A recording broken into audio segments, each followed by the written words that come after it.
কক্সবাজারে পাহাড় ধসে এক রাতে প্রাণ গেল ৬ জনের। এর মধ্যে সদর উপজেলার ঝিলংজায় মৃত্যু হয়েছে মা ও ২ কন্যা শিশুর। উখিয়া রোহিঙ্গা ক্যাম্পে মারা গেছেন ৩ ভাই। এদিকে টানা বৃষ্টিতে আবারও ধসের শঙ্কায় ঝুঁকিতে থাকা বাসিন্দাদের সরে যেতে বলেছে প্রশাসন। কখনো মাঝারি কখনো ভারী বৃষ্টি। বুধবার থেকে টানা বর্ষণে পাহাড় ধসের কবলে কক্সবাজার। এতে বৃহস্পতিবার গভীর রাতে দুমড়ে মুচড়ে যায় মিজানুর রহমানের বাড়ি। মাটি চাপা পড়েন পরিবারের ৪ জনই। মিজানুরকে জীবিত উদ্ধার করা গেলেও শেষ রক্ষা হয়নি অন্যদের। মা আখিমনির সঙ্গে মৃত্যু হয় ২ কন্যা শিশু মিহিজান্নাত নাইমা ও লতিফা ইসলামের। পাহাড় ধসে পড়ে আমরা একটা আওয়াজ শুনতে পাই, তখন আমরা ঘুমন্ত ছিলাম। এলাকার মানুষ যখন চেঁচামেচি করে তখন আমরা ছুটে আসি। এই পাহাড়ের একদম ওই পাশে যে ৩ জন ছিল, মিজান ভাইয়ের একদম স্ত্রী এবং 2টা কন্যা সন্তান, ওরা 2জন একদম স্পট ডেড হয়েছে। ঘটনাস্থলে গিয়ে নিহতদের স্বজনদের পাশে দাঁড়ানোর আশ্বাস দেন উপজেলা নির্বাহী কর্মকর্তা। অধিক সচেতনতার জন্য ওনারা যেন খুব দ্রুত নিরাপদ স্থানে চলে যায়, কারণ আপনারা দেখতেই পাচ্ছেন জায়গাটা কতটা ঝুঁকিপূর্ণ আর কি। আমরা উপজেলা প্রশাসনের পক্ষ থেকে সার্বিক আরও যা যা সহায়তা লাগে সবকিছুই দিব। এদিকে টানা বৃষ্টিতে আবারও ধসের শঙ্কায় ঝুঁকিতে থাকা বাসিন্দাদের নিরাপদে সরে যেতে বলছে প্রশাসন। এলাকাবাসীর কাছে অনুরোধ, অতি বৃষ্টির ফলে আমরা যাতে এই অনাকাঙ্ক্ষিত দুঃখটা আমাদের পরিবারে না আসে, সেজন্য অতি বৃষ্টি হলে নিকটতম আশ্রয়স্থলে চলে যাওয়ার জন্য বিশেষভাবে অনুরোধ করছি। অন্যদিকে উখিয়ার রোহিঙ্গা ক্যাম্পে মৃত্যু হয়েছে ৩ ভাই আব্দুর রহিম, আব্দুল হাফেজ ও আব্দুল ওয়াহেদের। তারা হাকিমপাড়ার কবির আহমেদের ছেলে। কক্সবাজারে পাহাড়ে ঝুঁকিপূর্ণভাবে বাস করছে অন্তত ১ লাখ মানুষ। Independent news. এ বিষয়ে আরও জানাতে এবার কক্সবাজার থেকে যোগ দিচ্ছেন সহকর্মী তৌফিকুল ইসলাম। তৌফিকুল, টানা বৃষ্টিতে তো আবারও ধসের শঙ্কার ঝুঁকিতে রয়েছে সেখানকার ১ লাখ বাসিন্দা। তাদেরকে তো প্রশাসন সরে যেতে বলেছে, সে বিষয়ে কোনো পরবর্তী তথ্য পাওয়া গেছে কিনা? আর অস্বাভাবিক বৃষ্টির কারণে তো অনেক জায়গা ডুবে রয়েছে, সেখানকার ভোগান্তি কেমন? শুরুতে আমি একটু দেখাতে চাচ্ছি আপনাদেরকে যে কক্সবাজারের টানা বৃষ্টির কারণে এখানকার যে নিম্নাঞ্চল প্লাবিত হয়েছে সেই দৃশ্যটি। আমি আছি কক্সবাজারের একেবারে হোটেল মোটেল জোন এলাকার দিকে আছি। এখানে আপনি দেখতে পাচ্ছেন এটি একেবারে এই পুরো রাস্তাটি আসলে ডুবে গেছে। অনেকটা যানবাহন অন্য জায়গায় বিকল্প সড়ক ব্যবহার করছে। এখানে কয়েকটি 4টি ট্যুরিস্ট বাস, সেটিও পানির মধ্যে আছেন। তবে এটির বাসের পাশেই একটি আন্তর্জাতিক ক্রিকেট স্টেডিয়াম, সেই ক্রিকেট স্টেডিয়ামের ভেতরে পানি ঢুকেছে। পাশাপাশি আপনি দেখতে পাচ্ছেন কয়েকটি হোটেল রয়েছে, হোটেল এলাকায়ও পানিবন্দী অবস্থায় রয়েছে। যারা পর্যটক আছেন তারাও খুব কষ্ট করে চলতে হচ্ছে। শুধু এই সড়ক নয়, কক্সবাজারের যে আরো বেশ কয়েকটি সড়কের অবস্থাও কিন্তু একই রকম। এবং পাশাপাশি আপনি জানেন টানা কয়েকদিনের ভারী বৃষ্টিপাত এবং যে পাহাড়ি ঢলের কারণে কক্সবাজারের অন্তত 100টি গ্রাম প্লাবিত হয়েছে, আমরা সেরকম খবরই পেয়েছি। এবং এই প্লাবিত এলাকায় লোকজনদেরকে নিরাপদে চলে যাওয়ার জন্য প্রশাসনের পক্ষ থেকে বারবারই সতর্কতা সহায়তা বলা হচ্ছে। এবং যেহেতু আপনি জানেন এই কয়েকদিন বৃষ্টি হচ্ছে, বৃষ্টিপাতের কারণে পাহাড় ধসের একটি আশঙ্কা রয়েছে। সেই পাহাড় ধসে 6 জন মৃত্যু হয়েছে কক্সবাজারে, উখিয়া এবং কক্সবাজার যে সদর উপজেলায়। তো আসলে আমি সকাল থেকে দেখেছি প্রায় 1 লক্ষ মানুষ এখানে পাহাড় ঝুঁকিতে রয়েছে। তারাও আসলে নিরাপদে চলে যাওয়ার জন্য প্রশাসনের পক্ষ থেকে বারবার মাইকিং করা হচ্ছে। কিন্তু যেহেতু আপনারা জানেন কক্সবাজারের অনেক জায়গায়, বিভিন্ন জায়গায় সরকারি জমিতে মানুষ বসবাস করছেন, তারা নিরাপদে আসলে যেতে চায় না, নিজের বসত বিটা ফেলে তারা অন্যত্র চলে যেতে চায় না। এটি মানুষের সচেতনতার অভাব বলে দায়ী করছেন এখানকার সচেতন মহল। কক্সবাজারের পরিস্থিতি জানাচ্ছিলেন সহকর্মী তৌফিকুল ইসলাম। বঙ্গোপসাগরে সৃষ্ট লঘুচাপটি সুস্পষ্ট লঘুচাপে পরিণত হয়েছে। এটি আরও উত্তর পশ্চিম দিকে অগ্রসর হয়ে ঘনীভূত হওয়ার শঙ্কা রয়েছে। লঘুচাপের প্রভাবে দেশের উপকূলীয় এলাকায় ঝোড়ো হাওয়া বইতে পারে। সমুদ্রবন্দরে 3 নম্বর স্থানীয় সতর্ক সংকেত জারি রয়েছে। আবহাওয়া অধিদপ্তর জানিয়েছে সক্রিয় মৌসুমী বায়ুর প্রভাবে রাজধানী সহ সারা দেশেই বৃষ্টির সম্ভাবনা রয়েছে। কোনো কোনো স্থানে ভারী থেকে অতি ভারী বৃষ্টি হতে পারে। পাহাড়ি এলাকায় ভূমিধসের শঙ্কা রয়েছে। এদিকে ঢাকা, রাজশাহী সহ 10টি জেলা এবং ময়মনসিংহ ও সিলেট বিভাগে বইছে মৃদু তাপপ্রবাহ। এ অবস্থা আরও কয়েকদিন অব্যাহত থাকতে পারে। ভোর 6টা পর্যন্ত 24 ঘন্টায় দেশের সর্বোচ্চ বৃষ্টি রেকর্ড করা হয়েছে কক্সবাজারে 378 মিলিমিটার। সুস্পষ্ট লঘুচাপটি রয়েছে, সেটি আমি আগেই বলেছি যে নিম্নচাপে পরিণত হওয়ার সম্ভাবনা রয়েছে এবং এর প্রভাবে বৃষ্টিপাত আগামীকালকেও থাকবে। ডিপ কনভেক্টিভ যে ক্লাউড এসেছিল তার জন্য আমরা সাগরকে 3 নম্বর স্থানীয় সতর্ক সংকেত দেখিয়ে যেতে বলেছি। আবহাওয়া নিয়ে আরও জানাতে রাজধানীর আগারগাঁওয়ের আবহাওয়া অধিদপ্তর থেকে যোগ দিচ্ছেন সহকর্মী আদিলুর রহমান। আদিলুর, পার্বত্য অঞ্চলে তো বৃষ্টি হচ্ছে, আবার বেশ কয়েকটি জেলায় চলছে তাপপ্রবাহ। এরকম বৈরী আবহাওয়ার কারণ কি বলছেন আবহাওয়াবিদরা? লঘুচাপের কি ধরনের প্রভাব পড়তে পারে?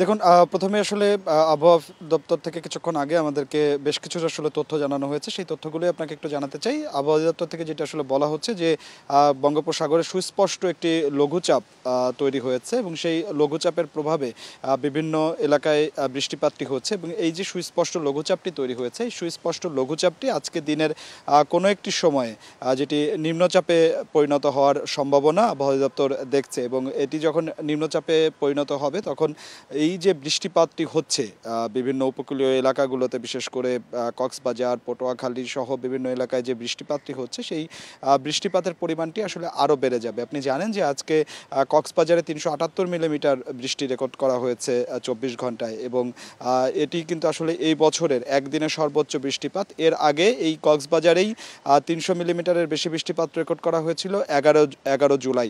এরপরে কিন্তু আসলে এই যে গত 24 ঘন্টা এটি সর্বোচ্চ যে বৃষ্টিপাত, সেই বৃষ্টিপাত আবহাওয়া দপ্তর থেকে বলা হচ্ছে যে আগামী 72 ঘন্টা এই যে বৃষ্টিপাতের যে পরিমাণ, এই বৃষ্টিপাতের পরিমাণটি অব্যাহত থাকবে এবং উপকূলীয় এলাকাগুলোতে বিশেষ করে সেখানে ভারী থেকে অতি ভারী বৃষ্টিপাতের যে সম্ভাবনা, সেই সম্ভাবনাটি রয়েছে।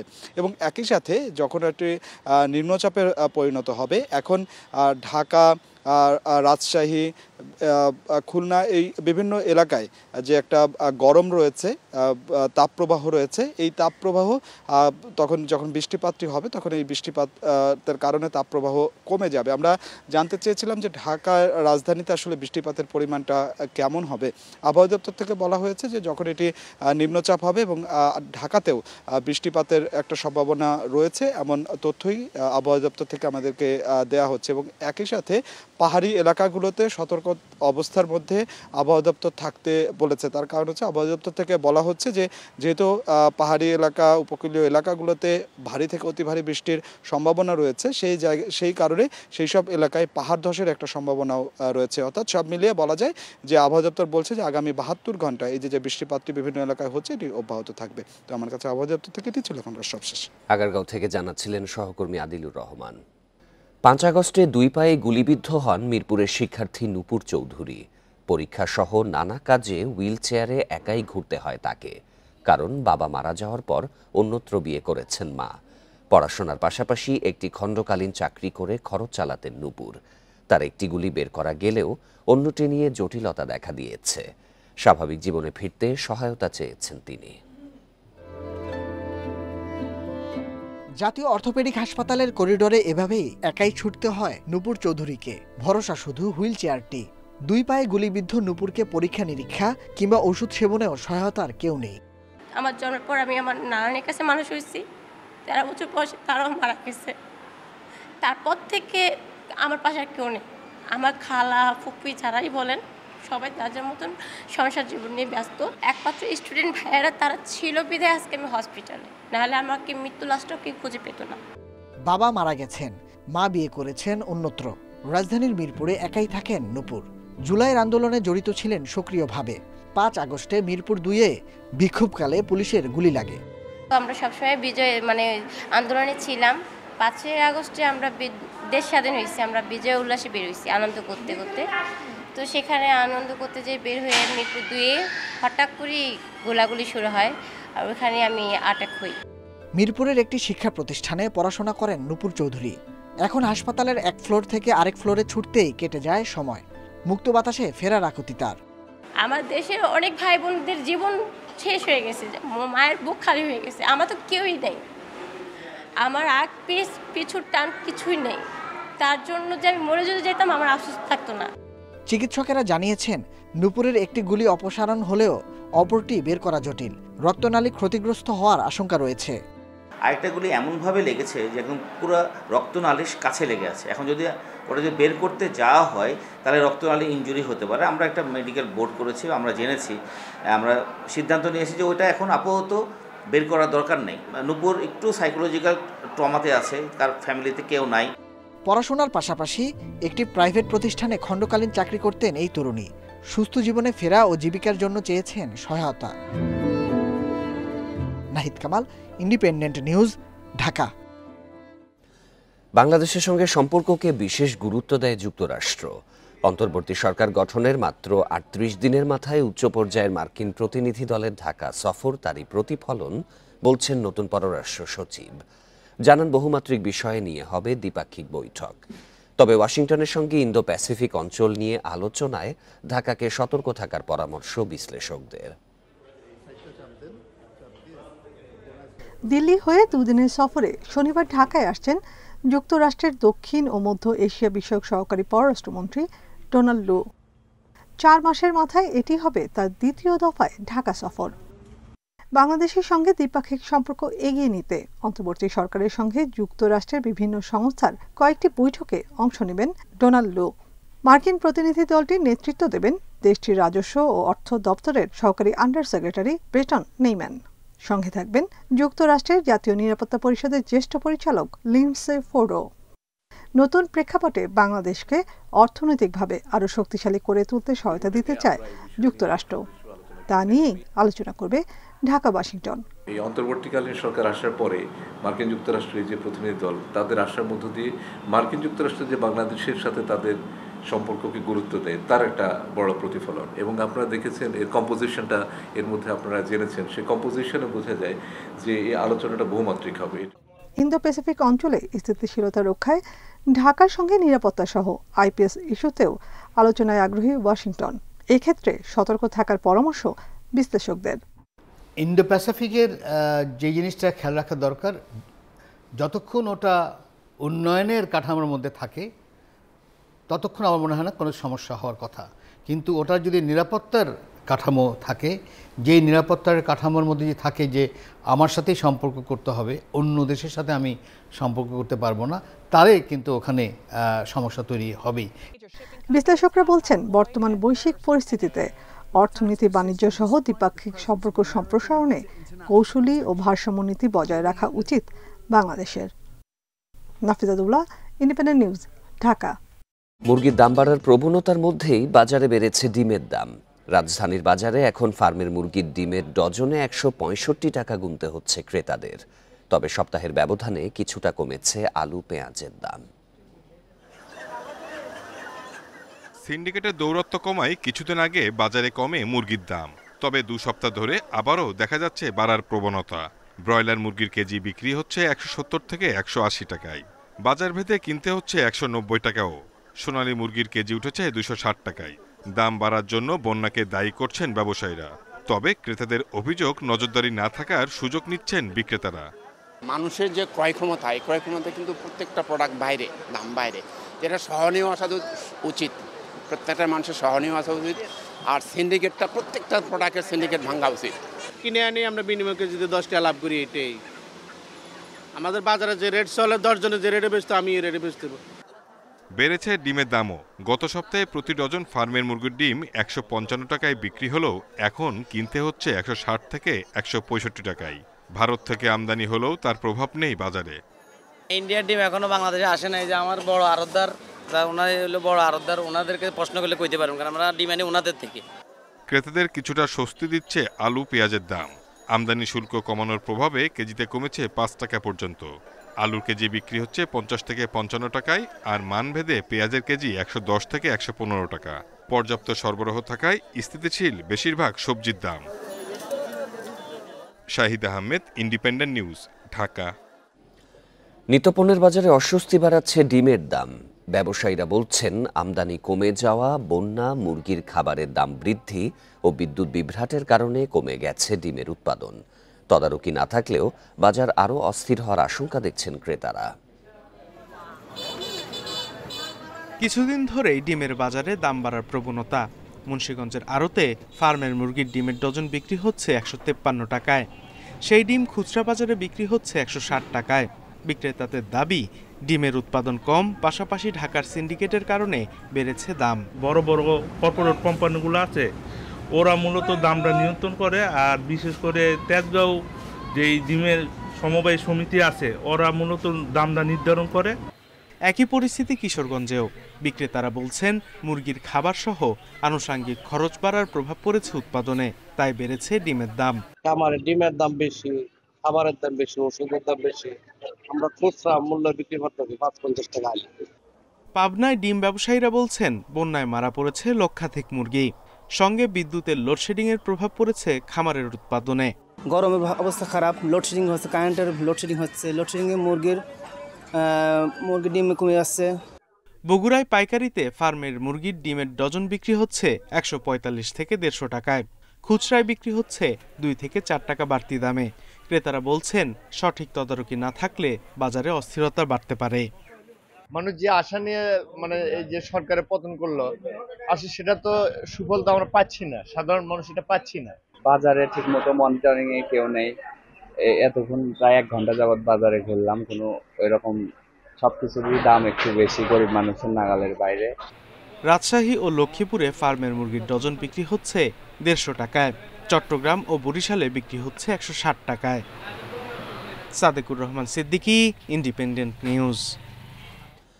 নোয়াখালী ও লক্ষ্মীপুরে বন্যা পরিস্থিতির উন্নতি হলেও এখনও পানিবন্দী 14.5 লাখ মানুষ। এর মধ্যে নোয়াখালীতেই পানিবন্দী 11.5 লাখ, আর লক্ষ্মীপুরে পানিবন্দী আরও 3 লাখ মানুষ। লক্ষ্মীপুরের কোথাও রাস্তাঘাট, বাসাবাড়িতে হাঁটু পরিমাণ পানি রয়েছে। জলাবদ্ধতায় প্রায় 15,000 পরিবার ঠাঁই নিয়েছে আশ্রয় কেন্দ্রে। এদিকে সাম্প্রতিক বন্যার পর 35,000 পরিবার আশ্রয় কেন্দ্র থেকে বাড়ি ফিরলেও তাদের দুর্ভোগের যেন শেষ নেই। ঘরবাড়ি হারিয়ে মানবেতর জীবনযাপন করছেন বানভাসী বাসিন্দারা। আবার নোয়াখালীতে বেশিরভাগ এলাকায় এখনও হাঁটু পরিমাণ পানি থাকায় আশ্রয় কেন্দ্র থেকে অনেকে বাড়িঘরে ফিরতে পারছেন না। এদিকে 3 সপ্তাহের বেশি বিভিন্ন শিক্ষা প্রতিষ্ঠানে আশ্রয় নেওয়া লোকজনের মধ্যে ছড়িয়ে পড়ছে ডায়রিয়া ও চর্মরোগ সহ পানিবাহিত বিভিন্ন রোগ। আশ্রয় কেন্দ্রগুলোতে সরকারি বেসরকারিভাবে ফ্রি মেডিকেল ক্যাম্প স্থাপন করে রোগীদেরকে চিকিৎসা দেওয়া হচ্ছে।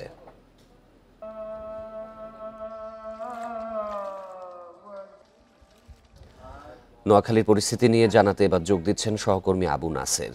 নাসের, এখনও 11.5 লাখ মানুষ নোয়াখালীতে পানিবন্দী, তাদের কি কি দুর্ভোগ রয়েছে? তাছাড়াও বন্যা চলে যাওয়ার পর নানা ধরনের পানিবাহিত রোগের দেখা দিয়েছে, সেগুলো সমাধানে কোনো উদ্যোগ নেওয়া হয়েছে কি?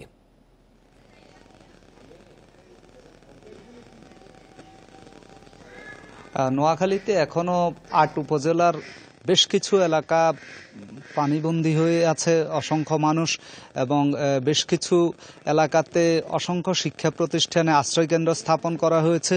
বাড়িঘর, লোকালয়, পথঘাট সবকিছু ডুবে আছে। এই কারণে মানুষ এখনো আশ্রয়কেন্দ্র থেকে সবাই বাড়িতে ফিরে যেতে পারছেন না, এবং যারা বাড়িতে ফিরে যাচ্ছেন তারাও বাড়ি থেকে আবার দেখা যাচ্ছে যে সেখানে যেহেতু শৌচাগারও পানির নিচে ডুবে আছে, রান্নাঘর পানির নিচে ডুবে আছে, তারা আবার ফিরে গিয়ে অন্য কোথাও যেখানে উঁচু জায়গা রয়েছে সেখানে আশ্রয় নেওয়ার চেষ্টা করছেন। এবং আশ্রয়কেন্দ্রগুলো থেকে বারবার মানুষকে আশ্রয়কেন্দ্রগুলো খালি করে দেওয়ার জন্য তাড়া দেওয়া হলো। তারা বলছেন যে তারা আসলে নিরুপায়, তারা বাড়িঘরে গিয়ে কিভাবে থাকবেন, কিভাবে খাবেন। এই পরিস্থিতিতে আসলে একটা দ্বান্দ্বিক অবস্থা বিরাজ করছে। একদিকে শিক্ষা প্রতিষ্ঠানগুলো খোলার জন্য আশ্রিত মানুষকে আশ্রয়কেন্দ্র খালি করে দেওয়ার জন্য তাড়া দেওয়া হচ্ছে, অন্যদিকে আশ্রিত মানুষ বলছেন তাদের থাকার জায়গা নেই, তাদের রান্না করার জায়গা নেই, তাদের শৌচাগারের ব্যবস্থা নেই, সব পানির নিচে তলিয়ে আছে। তারা কিভাবে যাবে? তারা আসলে আশ্রয়হীন হয়ে পড়বে। এই পরিস্থিতিতে আমি যদি এখন হয়তো আমার ক্যামেরাতে দেখা যাচ্ছে এই যে বেগমগঞ্জের এই এলাকাতে অসংখ্য বাড়িঘর এখনো এভাবে পানির নিচে তলিয়ে আছে, খড়ের গাদাগুলো পানির নিচে তলিয়ে আছে, পথঘাট পানির নিচে তলিয়ে আছে, এবং যেই শৌচাগারগুলো রয়েছে সেগুলোর অবস্থা অত্যন্ত নাজুক। এই পরিস্থিতিতে আসলে বেশিরভাগ এলাকাতেই পানিবাহিত রোগ দেখা দিয়েছে, বিশেষ করে ডায়রিয়া, আমাশয় সহ চর্মরোগ এবং পানিবাহিত অন্যান্য রোগ, জন্ডিসও অনেক জায়গা দেখা দিয়েছে এবং বেশিরভাগ জায়গাতে চলাচলের জন্য নৌকার উপর নির্ভর করতে হচ্ছে। বাড়িঘরের পাশে পাশে নৌকা রাখা হয়েছে, নৌকা ছাড়া আসলে বাড়িঘরে যাওয়ার উপায় নেই এবং বাড়িঘর থেকে হাট বাজারেও আসার উপায় নেই। এই পরিস্থিতিতে যেই ডায়রিয়া সহ পানিবাহিত রোগ দেখা দিয়েছে এবং এই জন্য বিভিন্ন জায়গাতে সরকারি বেসরকারিভাবে একাধিক মেডিকেল টিম গঠন করা হয়েছে এবং সেখানে বিনামূল্যে যারা বানবাসী লোক রয়েছেন, যারা বিভিন্ন রোগে আক্রান্ত, তাদেরকে চিকিৎসা সেবা দেওয়া হচ্ছে, পাশাপাশি ব্যবস্থাপত্রের পাশাপাশি ওষুধপত্র দেওয়া হচ্ছে। তো স্থানীয় বাসিন্দারা বলছেন এই মুহূর্তে তারা তাদের চিকিৎসার পাশাপাশি যে বাড়িঘরগুলো একেবারে ধ্বংস হয়ে গেছে, বিধ্বস্ত হয়ে গেছে, যেগুলো মেরামত করার ওইভাবে উপায় নেই, সেগুলো মেরামতের জন্য তাদেরকে যেন পুনর্বাসন কর্মসূচির আওতায় এনে সরকারিভাবে সহযোগিতা দ্রুত হবে, এটি আমাদের প্রত্যাশা। নোয়াখালীর পরিস্থিতি জানাচ্ছিলেন সহকর্মী আবু নাসের। কুমিল্লায় বন্যায় ক্ষতির ধরন দেখে সহায়তা দেবে ত্রাণ ও দুর্যোগ ব্যবস্থাপনা বিভাগ। যাদের মাথা গোঁজার ঠাঁই নেই, আগে তাদের সহযোগিতা করার কথা জানিয়েছেন কর্মকর্তারা। এরই মধ্যে জেলা প্রশাসনের কাছ থেকে ক্ষতিগ্রস্তদের তালিকা নিয়েছেন তারা। এদিকে ফসল নষ্টের কারণে প্রণোদনা এবং বিনামূল্যে সার, বীজ দেওয়ার কথা জানিয়েছে কৃষি সম্প্রসারণ অধিদপ্তর। ভারত থেকে আসা ঢল আর টানা বৃষ্টিতে ভয়াবহ বন্যার মুখে পড়ে কুমিল্লা। ব্যাপক ক্ষতির শিকার হয় 14 উপজেলা। অনেকের ঘর ধসে গেছে, বিস্তীর্ণ জমি তলিয়ে নষ্ট হয়েছে বিপুল ফসল। ত্রাণ ও দুর্যোগ ব্যবস্থাপনা বিভাগের হিসাবে বন্যায় ৮২,৭৫৫টি ঘরের ক্ষতি হয়েছে। এর মধ্যে ৮,৬৫৫টিরই অস্তিত্ব নেই। সবচেয়ে বেশি ১৬,০০০ ঘর ক্ষতিগ্রস্ত হয় বুড়িচংয়ে। আবাস হারিয়ে কেউ থাকছেন আশ্রয় কেন্দ্রে, কেউ আত্মীয়র বাড়িতে। যেদিন বাঁধ ভাঙছে সেদিন ঘর ভাঙছে, মনে করেন খাট ভাঙছে, এরপরে ফ্রিজ ভাঙছে, সব কিছু ভাঙছে, মালাবান সব শেষ। দিলে সহযোগিতা করলে আমি গড়টা উড়াইতাম, আজি পুত্রিলে বাঁচতাম চাই দূরে। ক্ষতির ধরন বিবেচনায় পর্যায়ক্রমে সবাইকে পুনর্বাসন করা হবে বলে জানিয়েছে ত্রাণ ও দুর্যোগ ব্যবস্থাপনা বিভাগ। তারা এরই মধ্যে জেলা প্রশাসনের কাছ থেকে ক্ষতিগ্রস্তদের তালিকা নিয়েছে। আমরা সরকারের কাছে প্রতিবেদন দিয়েছি এবং আপনার যারা দাতা সংস্থা যারা আছে, ইউএনডিপি, ডব্লিউএফপি, তারপর বিভিন্ন এনজিওস যারা আছে তারাও কাজ করছে, তারা অ্যাসেসমেন্ট ফিল্ড লেভেলে করছে।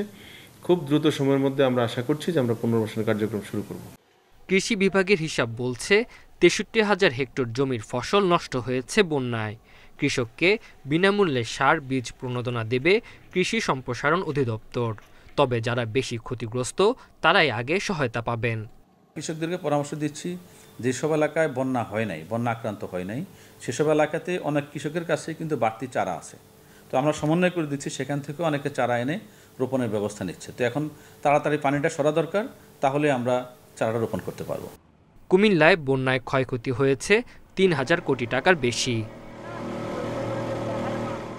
Independent news. গণঅভ্যুত্থানে দ্বিতীয়বার দেশ স্বাধীন হলেও শ্রমিক অসন্তোষ সহ আওয়ামী লীগ নানাভাবে দেশে বিশৃঙ্খলা সৃষ্টির চেষ্টা করছে। আর এর নেপথ্যে মদতদাতা ভারতে পলাতক শেখ হাসিনা। সকালে রাজধানীতে দুটি আলাদা অনুষ্ঠানে বিএনপি নেতারা এমন অভিযোগ করেন। তারা দ্রুত শেখ হাসিনাকে দেশে ফিরিয়ে এনে তার শাস্তি নিশ্চিতেরও দাবি জানান। খালেদা জিয়া ও তারেক রহমানের নামে ষড়যন্ত্রমূলক মিথ্যা মামলার অভিযোগ তুলে এসব মামলা প্রত্যাহারের দাবিতে শুক্রবার সকালে জাতীয় প্রেস ক্লাবের সামনে অবস্থান কর্মসূচি পালন করে বিএনপি। এতে প্রধান অতিথির বক্তব্যে দলীয় নেতা জয়নুল আবদিন ফারুক দাবি করেন, ছাত্র জনতার আন্দোলনের হত্যাকারীদের জেলখানায় ভিআইপি মর্যাদায় রাখা হয়েছে। তারেক রহমান যদি 15 আগস্টের মামলার বিনা কারণে আসামি হতে পারে, খালেদা জিয়া যদি 1 কোটি টাকার জন্য 5 বছর জেল কাটতে পারে, 118টা মামলার জন্য শেখ হাসিনাকে হিন্দুস্তান থেকে 100 বছর জেল। এদিকে জিয়া প্রজন্ম দলের উদ্যোগে জাতীয় প্রেস ক্লাব মিলনায়তনে আলোচনা সভার আয়োজন করা হয়। এতে বিএনপি নেতারা বলেন, ছাত্র জনতার বিজয় অক্ষুণ্ণ রাখতে সবাইকে ঐক্যবদ্ধ থাকতে হবে। এতে দলীয় নেত্রী বেগম সেলিমা রহমান দাবি করেন, শ্রমিক অসন্তোষ সহ বিভিন্নভাবে স্বৈরাচারের দোসররা বিশৃঙ্খলা তৈরির চেষ্টা করছে। এখন বিএনপির নামে এই চাঁদাবাজি বিভিন্ন রকম কথা আসছে, কিন্তু আমরা বলতে চাই এগুলো কিন্তু বিএনপির নামে অনুপ্রবেশকারী বিভিন্ন আওয়ামী লীগের কোনো এরা এখন ঢোকার চেষ্টা করবে, বিভিন্ন জায়গায় তারা ঢুকছে।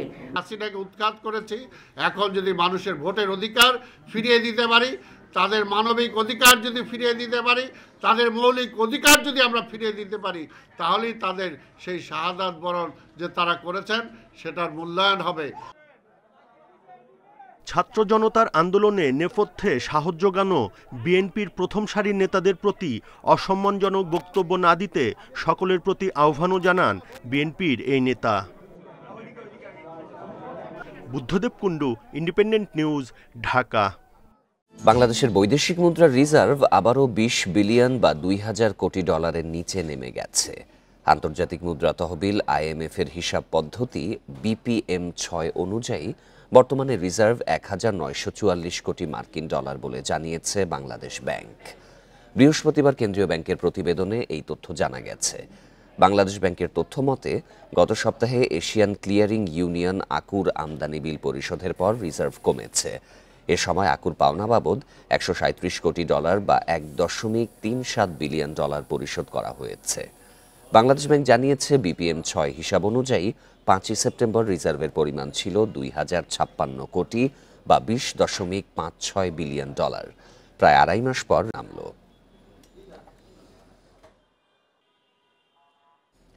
ক্ষমতাসীনদের অংশীদার করে সরকারি অর্থ লোপাটে অভিযুক্ত ওরিয়ন গ্রুপ। বিগত সরকারের সময় 7 বিদ্যুৎ কেন্দ্রের নামে বিদেশে পাচার অন্তত 2,500 কোটি টাকা। বিদ্যুৎ না দিয়ে ক্যাপাসিটি চার্জের নামে আরও 4,500 কোটি টাকা আত্মসাতের অভিযোগও তাদের বিরুদ্ধে। আর এই লুটপাটে বিদ্যুৎ কেন্দ্রের মালিকানাও দেয়া হয় আওয়ামী লীগ নেতা মির্জা আজম, আলাউদ্দিন নাসিম ও শামীম ওসমানকে। এসব তথ্য উঠে এসেছে ইন্ডিপেন্ডেন্ট টেলিভিশনের অনুসন্ধানে। Digital power and associates limited নারায়ণগঞ্জের গগননগরের 102 মেগাওয়াটের বিদ্যুৎ কেন্দ্র। এই বিদ্যুৎ কেন্দ্রে অরিয়নের মালিকানায় 60%, বাকি 40%-এর মালিকানা দেওয়া হয় আওয়ামী লীগের সাবেক মন্ত্রী মির্জা আজম ও তার 3 ভাই মির্জা গোলাম কিবরিয়া, মির্জা গোলাম রাব্বানি ও মির্জা জিল্লুর রহমানকে। নারায়ণগঞ্জের সিদ্ধিরগঞ্জের অরিয়ন গ্রুপের আরেকটি বিদ্যুৎ কেন্দ্র 100 মেগাওয়াটের Dutch Bangla power and associates. এতে অরিয়নের 70% মালিকানা রেখে বাকি 30% দেয়া হয় আওয়ামী লীগের সাবেক এমপি আলাউদ্দিন আহমেদ চৌধুরী নাসিম ও তার ভাই জামাল উদ্দিন আহমেদকে। একইভাবে নারায়ণগঞ্জে অরিয়ন পাওয়ার সোনারগাঁও লিমিটেড নামের 104 মেগাওয়াট বিদ্যুৎ কেন্দ্রে আওয়ামী লীগের সাবেক এমপি শামীম ওসমানকে 4% দিয়ে বাকি 96%-এর মালিকানা রাখা হয় ডিজিটাল পাওয়ার অ্যান্ড অ্যাসোসিয়েটস লিমিটেডকে, যার মালিকানায় আছে অরিয়ন ও মির্জা আজম এবং তার 3 ভাই। অনুসন্ধান বলছে খুলনার জাবুসায় অবস্থিত 110 মেগাওয়াটের উৎপাদন ক্ষমতার অরিয়ন পাওয়ার রূপসা লিমিটেডের যৌথ মালিকানায় আছে digital power and associates limited. সঙ্গত কারণে এই বিদ্যুৎ কেন্দ্রেও মির্জা আজম ও তার 3 ভাইয়ের অংশীদারিত্ব আছে। আবার মুন্সিগঞ্জের গজারিয়ায় 635 মেগাওয়াটের বিদ্যুৎ কেন্দ্রে অরিয়ন পাওয়ার ইউনিট 2 ঢাকার মালিকানায় রাখা হয় অরিয়ন গ্রুপের পাশাপাশি চীনের ফুজিয়ান লং এনার্জি এবং দুবাইয়ের ফার্স্ট জেন এনার্জি নামের 2 কোম্পানিকে। অবাক করার বিষয় হচ্ছে ওই 2 বিদেশি কোম্পানির মালিকও অরিয়ন গ্রুপের চেয়ারম্যান ওবায়দুল করিম ও তার ছেলে সালমান ওবায়দুল করিম। আদতে অর্থ পাচারের সুবিধার্থে দুবাই ও চীনের এই 2 কোম্পানিকে ব্যবহার করা হয় বলে অভিযোগ আছে। এই বিদ্যুৎ কেন্দ্রের জন্য 1076 কোটি টাকার ব্যাংক ঋণ নিলেও এখনও বিদ্যুৎ উৎপাদন করা সম্ভব হয়নি। ওরিয়ন পরিবারের মালিকানাধীন সৌর বিদ্যুৎ কেন্দ্র মোংলার এনার্গন রিনিউয়েবল লিমিটেড চীন ও দুবাইয়ের প্রতিষ্ঠান 2টি শেয়ার রয়েছে। মূলত এই 2 বিদ্যুৎ কেন্দ্রের কেনাকাটা আর বিনিয়োগের বিপুল পরিমাণ অর্থ চীন ও দুবাইয়ের প্রতিষ্ঠান দুটির মাধ্যমে পাচার করা হয়। তবে অরিয়ন পাওয়ার মেঘনাঘাট লিমিটেড নামের এই বিদ্যুৎ কেন্দ্রের একক মালিকানায় রয়েছে অরিয়ন গ্রুপ। পরিসংখ্যান বলছে এই 7টি বিদ্যুৎ কেন্দ্রের নামে বিভিন্ন সময়ে ব্যাংক থেকে ঋণ নেওয়া হয়েছে 5,233 কোটি টাকা। আর ব্যাংক ঋণ পাওয়াতে সহায়তায় ছিলেন বিদ্যুৎ কেন্দ্রের মালিকানায় থাকা আওয়ামী লীগ নেতারা। আমরা যারা কোনো না কোনোভাবে রাজনীতির সাথে সংশ্লিষ্ট, তারা আমাদের এই রাজনৈতিক অবস্থানটাকে, সেটা দলীয় জনপ্রতিনিধিত্বই হোক বা দলের নেতাকর্মী হিসেবে, এই অবস্থানটাকে অপব্যবহার করে আমি ব্যবসার নামে অনিয়ম দুর্নীতি করে, যারা ব্যবসা করেন তাদেরকে আমার সাথে সংশ্লিষ্ট করে আমি অনিয়ম দুর্নীতিতে জড়িত করবো। এই যে সংস্কৃতি প্রাতিষ্ঠানিক রূপ লাভ করেছে, এটি সংস্কার করতে হবে। এছাড়াও অরিয়ন বিভিন্ন বিদ্যুৎ কেন্দ্রের নামে সরকার থেকে ক্যাপাসিটি চার্জ নিয়েছে প্রায় 4,525 কোটি টাকা, যা সহজে পেতে সহায়তা করেছে অরিয়নে থাকা আওয়ামী লীগের নেতারা। বিদ্যুৎ খাতের বিশ্লেষকরা বলছেন, বিদ্যুৎ খাত নিয়ে অরিয়ন যে নৈরাজ্য করেছে তার জন্য তাদের বিচারের আওতায় আনা উচিত। এই প্রকল্পগুলো সমস্তই হচ্ছে অর্থ কামানোর জন্য, জনগণকে বিদ্যুৎ দেওয়ার জন্য না, দেশের উন্নয়নের জন্য না, বিদ্যুৎ সরবরাহের জন্য না। ট্যারিফের বাইরে যা পয়সা নিছে এটা আনতে হবে, কত কষ্ট দিয়ে বসাইছে সেই পয়সা আদায় করতে হবে, দরকার লাগলে জেল ফাঁসি যা হয় করতে হবে, কারণ এই পয়সা আমরা দিচ্ছি। অরিয়ন যখন যে রাজনৈতিক দল ক্ষমতায় আসে তাদের পার্টনার বানিয়ে বিভিন্ন কোম্পানির নামে 11,419 কোটি টাকার ঋণ নিয়েছে, যার মধ্যে খেলাপি ঋণের পরিমাণ 1,239 কোটি টাকা। Abdullah Rafi, independent News, Dhaka. এই ছিল বিরতিহীন সংবাদ দুপুরে। আরও জানতে চোখ রাখুন ফেসবুক, ইউটিউব এবং এক্সে। আমন্ত্রণ পরের আয়োজনে।